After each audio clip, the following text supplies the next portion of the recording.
Some days you gotta listen to your own home theme. It's so beautiful, man. It's so beautiful. Oh, hi guys. This is Corecat13, that woman with the deep voice, and welcome back to Kirby's Epic Yarn. Last time, we entered Patchland, and we became a homeowner. Every Kirby's favorite dream. And in this episode, it's time to enter the oh-so-quintessential Area 1, Grassland. Alrighty. So, one thing of note. Every stage is divided into, let's see here. 1, 2, 3, 4, 5, 6, 7 levels, with every 5th level being a boss stage.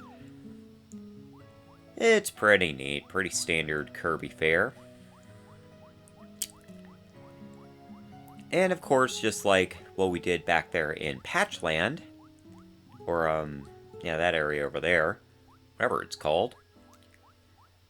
Every major milestone, in this case, the bosses, that's not the boss area, it'd be up there, you will receive a piece of the magic yarn and reattach a new part of the world map. Which, by the way, you can actually look at the area you're in at any time by pressing the A button. It'll also show you what treasures you're missing and your current rank. Anyway, let's hop on into our first stage, Fountain Gardens. Oh, 2 sleepy Waddle Dees! So cute! Also, the theme introduced on the Dream Collection soundtrack. Yeah. This is actually one of my personal favorite themes of Kirby's Epic Yarn, and one of the big things I love about this game. I love this music. This music is so good. It's just nice, quiet piano pieces, which is just very different from standard stuff, you know? Even Yoshi's Woolly World doesn't have, like, just this soft feel to it. It makes this game so unique. Compared to everything else, it's just a really nice, very chill kind of game that you can pick up and play anytime. Anyway. I'm just kind of hanging out here. That monkey stopped selling me money. He needs to die. Anyway, let's see here what to talk about. Ah, yes. I think I mentioned in the last episode kind of the question of Kirby's gender. Also, the first item is right up there. Kirby's gender is actually kind of a point of contention, depending on where you are in the world. In North America, Kirby has always been male. However, that's not the case in Japan, his place of origin. In Japan, it's actually never specified what Kirby's gender is. If you look on, I forget exactly which webpage it is, but on one of the Japanese sites, it actually never specifies what Kirby's gender is. It just says unspecified. So yeah, technically speaking, Kirby is one of the first Nintendo characters to not have an established gender, meaning they are canonically non-binary. You could technically refer to Kirby as anything you want, and it would technically be correct. I don't know why, but when I first saw Kirby, I guess because Kirby's pink or whatever, I just kind of saw Kirby as a girl, in a way. I mean, you know, pink can be, you know, male if you want it to be, but I don't know. I want to think Kirby's a girl. And, you know, with all the great art and stuff out there of, like, human Kirby, a lot of people, like, they do draw Kirby as kind of like a young boy, but they also kind of draw Kirby as like a woman a lot, which, you know, kind of makes sense, you know. Kirby has kind of a feminine voice going for them. I have to remember to say them instead of him. But whatever. You can refer to Kirby as whatever you want. Kirby is whatever they want to be. I mean, stop to think about it. Kirby's just a blob. I mean, Kirby is just this big blob of pink gum or whatever, whose stomach has been compared to that of an active black hole. Like, it is actually established that Kirby's stomach is its own pocket dimension in some sources, so honestly, that wouldn't surprise me if Kirby's stomach was just like this bottomless pit of nothingness. It's, yeah. It's horrifying, to say the least. I would not want to be inhaled by Kirby. That just sounds awful. Although I do have a question. Considering these guys are made of yarn and stuff like that, how do these guys eat? Like, that's been, like, one of my biggest questions for many, many years. Like, how do these guys eat? How do they breathe? I mean, it's clear they do have solid enough mass to be able to stomp on one another, and I guess these harder ones, I guess, are made of jean or something? Or denim, I guess? But still, it's just like, how does this world work? Ah, well. I guess you have to just kind of just let it go. Don't think about it too much. I mean, if you try to think about, like, how this universe works, it's just gonna make your head hurt. Then again, how do most Nintendo universes work to begin with? It's its own separate pocket universe in its own weird thing. It's its own thing. You don't question it. Just enjoy the happiness that is Kirby's Epic Yarn, because Kirby's Epic Yarn is just this big, peaceful universe of a game, and I love it. So, just don't question it. We live in Kirby Land. You don't ask questions. Although, I gotta say, Yin Yarn is probably one of the most ridiculous antagonists I've seen, period. Like, seriously, why Yin Yarn? Like, we've seen Kirby, like, fight against, like, demonic presences since Kirby's Adventure, so it wouldn't be too out of place for Kirby to be facing off with, like, some sort of demon or something. But no, it's this weird Mexican stereotype with a giant mustache and sewing needles. Which, by the way, another interesting little fun fact, a little factoid, if you will, which, by the way, actually is a false fact, but anyway, this is too cute. I am not going to interrupt the Waddle Days. Yeah, those weird spindles you see hanging out next to, Yin Yarn. Those are actually what Yin Yarn is. Yin Yarn is actually split between the two consciousnesses of those needles. It's weird. Speaking of weird, unexpected return of music from Kirby's, not Adventure, Kirby's Dream Land. Might as well be Kirby's Adventure. Yeah, this song has actually not appeared anywhere else, to my recollection, since Kirby's Dream Land. It just kind of randomly shows up here. Then again, a lot of Dreamland 2 music just kind of randomly appears in Planet Robobot, so, whatever. It's a nice little homage, and it kind of works, you know?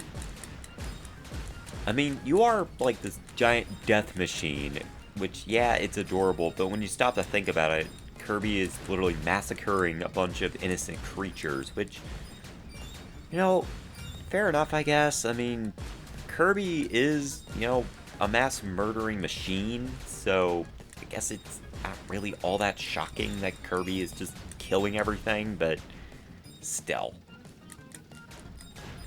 I love the fact that the Kirby tank there gets angry. Like, that's legitimately funny. You know, it makes it more cute, you know, more digestible. And given the fact that this is arts and crafts and stuff like that, we don't think about these things. We don't think about just how much destruction Kirby is actually causing, because he's Kirby. He's meant to be this happy blob of happiness. Speaking of happiness, happy Kirby dance. I will never cut out a happy Kirby dance. It is too cute. Also love Sleeping Kirby is like the wooden rank. Basically, if you suck so hard at the game, which I don't know how you would. If you suck too hard at Kirby's Epic Yarn, you just get wood rank and it's just Kirby sleeping. But anyway, we are getting introduced to how you unlock new levels. Basically, every time you beat a stage, you will obtain this cute little merit badge here. You throw it, and it unlocks a new level. And you have a cute little animation showing how it's done. I'm kind of sad that they didn't do that in Yoshi's Woolly World, but I guess you can't have everything. And yet you're going to hear me talk about Yoshi's Woolly World a lot, because, well, I think Yoshi's Woolly World is probably a bit more, like, I guess, more targeted towards a general audience or whatever. I guess this game would be more general audiences. I guess more towards core gamers and, you know, people that more expect action games. Kirby's Epic Yarn is... It is not that. Kirby's Epic Yarn is meant to be a nice, breezy game. Although this game can be kind of a bastard at times. Particularly towards, like, the later worlds. Like, I think by World 3... you're gonna start seeing kind of really craftily hidden shit. And kind of gotcha traps. Hell, there's actually some here in World 1, so... yeah, never underestimate Kirby's Epic Yarn. Now I have to make sure the plants are all nice and in bloom. Which, honestly, if this was me, I would just leave the flower as it is, because even though they're pretty, I'm allergic to most of them, so it won't matter anyway. Also, I should bring up the fact that this is actually the music you hear on the title screen. So yeah, this is technically the theme you hear in every time you boot up the game, which I think is kind of neat. It kind of sets the tone for Kirby's Epic Yarn as this very chillax kind of game. Which, honestly, was one of the reasons why it took me so long to get to Kirby's Epic Yarn. Like, I think nearly 4 years. Also, just the fact that I was in the middle of other projects and stuff like that. We got a flower clock. Which honestly makes me want a potato. I don't know why, I just... Excuse Excuse me, good lord. I lost my train of thought because of my cough. Yeah, honestly, yeah, I don't know why, but a baked potato sounds really, really damn good right now. I think we still have, like, a couple of potatoes in, excuse me, good lord.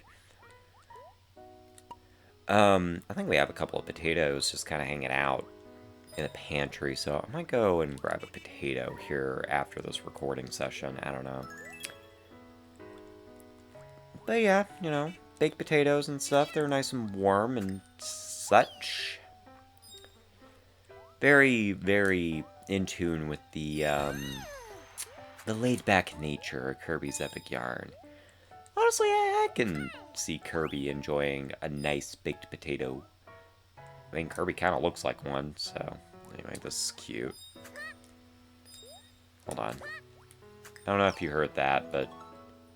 Oh, frog. Not crap. We are going to hear that frog make that croaky sound, because it's adorable, and pretty much everything about this game is adorable. The music is nice and chill, and the environment's cute, so you will listen.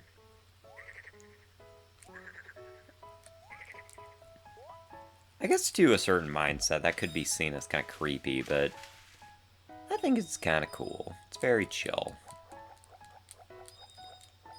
Also Pac-Man. Man! I don't know what the hell I did to my throat, but... Ugh, it's awful. Oh wait, I didn't do shit to my throat. Heh, that's just the weather. That's just the weather. I don't know why, but during the winter, my allergies are always just... Ugh, they're just as bad as they are during the spring. Though honestly, I think I have better luck during the spring.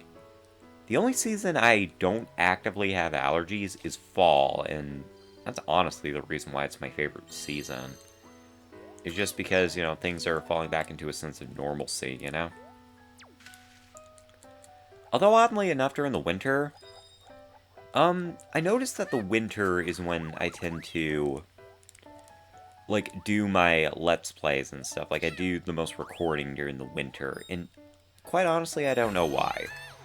I guess it's just, like, everything is so cold to begin with, and, like, it's even less reason to... Excuse me, I burped. Gotta have that burp, man. Now it's officially an LP. Nice try, Waddle Dee.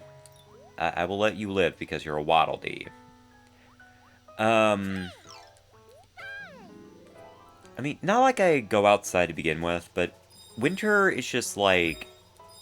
It's the season where it's so cold and stuff like that that you really just don't want to bother going outside to begin with, so... I mean, unless you're in Texas, in which case, you know, any season you can go outside. Honestly, I think winter is one of the rare times where we have pleasant weather, you know? Where it's not, like, fucking 90 degrees outside. I mean, not all the time. We do have cold days, like, the nights can get pretty damn cold, but for some strange reason, Texas thinks it's appropriate to have, like, really cold weather whenever it feels like it, and warm weather whenever... Basically just any time. Although it's just kind of my theory that I don't think Texas knows, like, how to weather unless it's hot. Like, when it's hot, it knows what it's doing. It's like, ooh, I'm finally in my element. But whenever it comes to, like, autumn and winter and stuff like that, like, occasionally it'll know how to winter, but most of the time it does not. Also, I should bring up the fact that we are playing as UFO Kirby. One of the only power-ups to actually, well, our streak just ended. There you go. My streak ended, and we're not even 3 levels in, so... Oh well. It happens. It's a Kirby game. I'm not surprised. I mean, as easy as Kirby games are, you do tend to get hit a lot, so... It happens. But yeah, so... December in Texas, at least within the last few years... It's like Christmas is usually 70 degrees, and then January is where it starts getting cold. Although, this year, it kind of... sorta decided it wanted to winter. Like, for a second. Like, it was, like, really damn cold for a while. But then it just kind of sporadically decided to go back to normal temperatures. Now, what do you want? I'll get back on my rant here in a second, but... I guess he's about to talk to us about the rent. Pickle Straits, what the fuck? That is so weird. That's so dumb.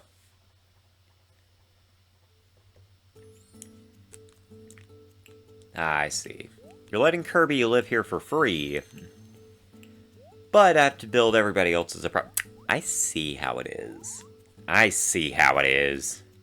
You're too damn lazy to build the apartments yourself, so, ugh.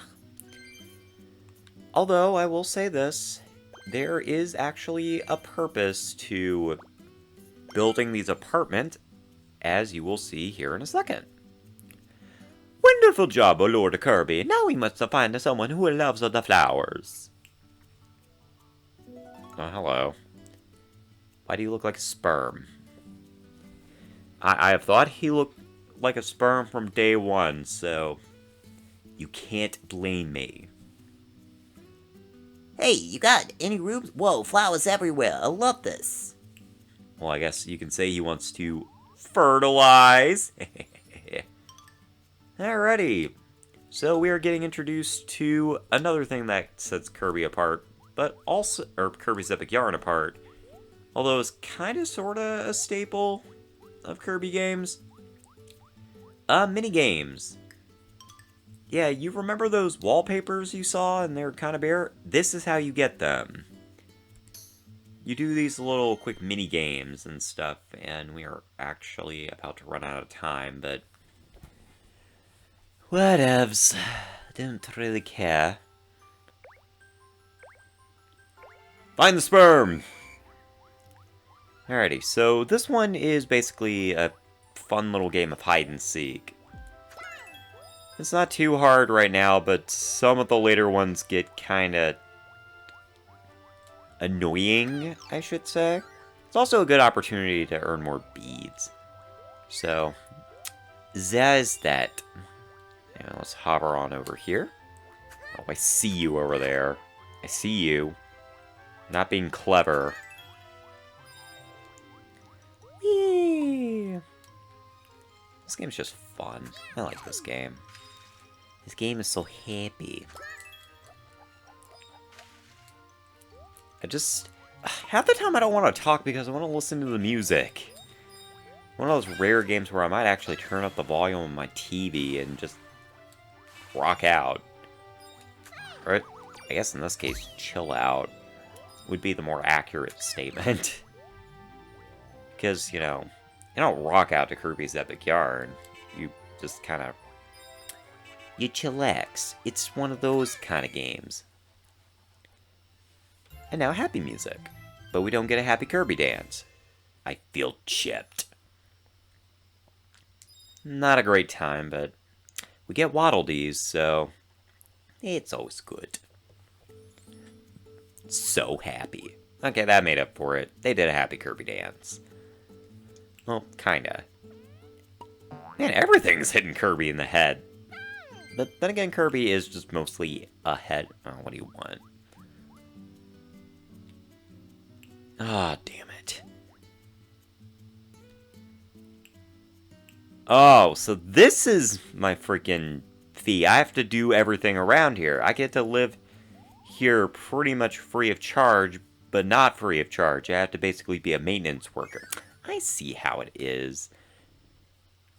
Is this how you treat your other interdimensional guests? Bastard. Let's see here. Oh, man. Another cutscene. Might as well just get them all knocked out.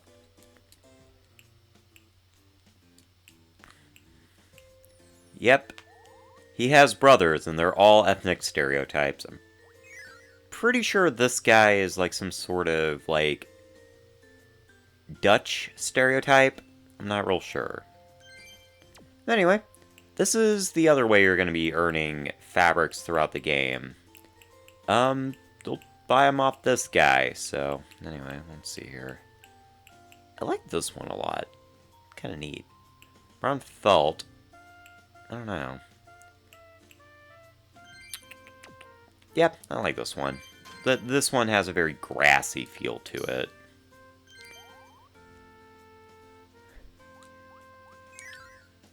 Alrighty. We also have these here. And you know what? Kirby doesn't have a fucking bed. So I feel like buying these. There we go, that's better. Yes, I will leave the shop. I'm satisfied. I need to furnish my place. I mean, since we're probably not going to be doing anything else this episode, we might as well. Also, I just noticed on the capture that my chandelier is actually really, really low. That's not good. I need to fix it.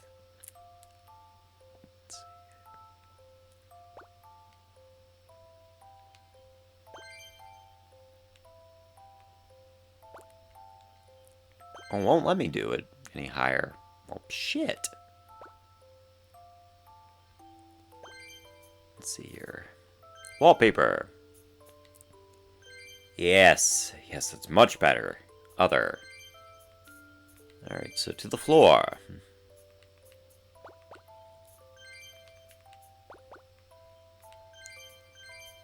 Yes, yes, that will do quite nicely.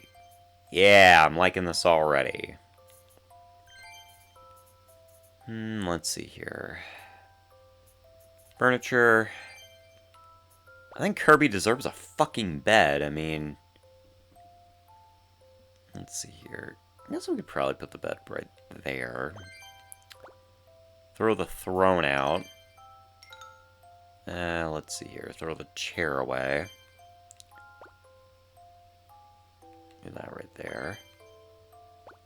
Let's see. This riveting commentary, by the way. Let's see. Ah, yes. Need a plant.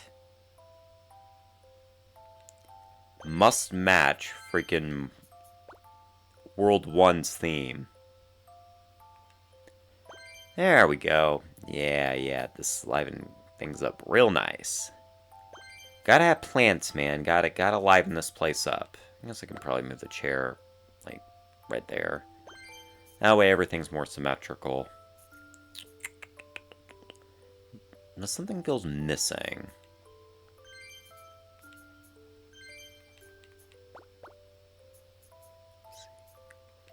Well, I guess we could probably put a sofa. Yeah, you know what? Let's put a sofa. Right there. I'll move that there. Throw away the fucking chair.